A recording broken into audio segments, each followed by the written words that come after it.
Becoming a teen can be a confusing time in any girl's life. There are so many questions going around in your head, but you can often be too embarrassed to ask anyone for the answers. Hopefully I can help, and that's why I'm supporting this Lil-lets campaign to give you one less thing to worry about. You can find out more at becomingateen.co.uk.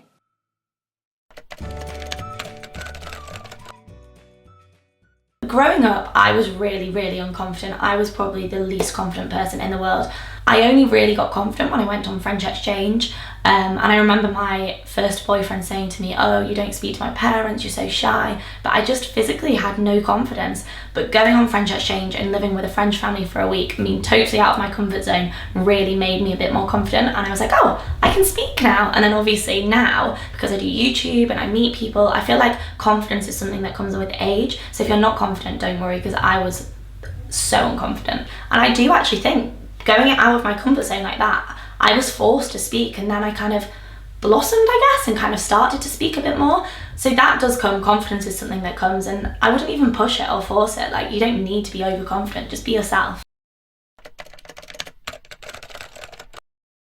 Even when I got to kind of like sixth form college, I kind of was a bit embarrassed about my blog because people would really kind of like slate me for it. The amount of people who used to say horrible things to me about my blog, and throughout school there are a lot of girls. Girls aren't very nice. I always find it crazy when I meet girls now. I'm like, oh my gosh, you're actually nice, because at high school I had real issues with kind of girls just really not being nice to me. I think it's important now. I kind of look at them and I'm kind of like, I'm so glad I rose above that and I just kind of got on with my life. I didn't quit my blog. I kept doing it because I loved it. I think that's really important. If you like doing something, keep doing it. You can feel so bad every single day if people are just being horrible to you and saying things and sniggering. And now I'm so over that. I never thought I'd feel like this, because back in the day that felt like the worst thing in the world that was happening to me, these girls being horrible to me. But now I look back and I'm like, I'm so like above that.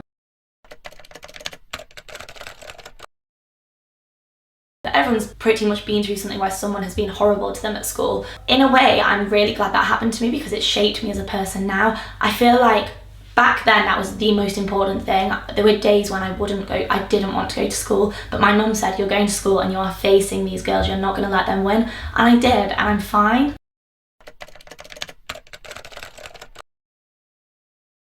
I think the main thing is not to compare yourself to other people. My favourite quote ever is, don't compare your chapter 1 to someone else's chapter 12. Everyone is at a different stage in their life. Everyone has had different experiences. It's so important to just not compare yourself to other people. And I know it's so difficult.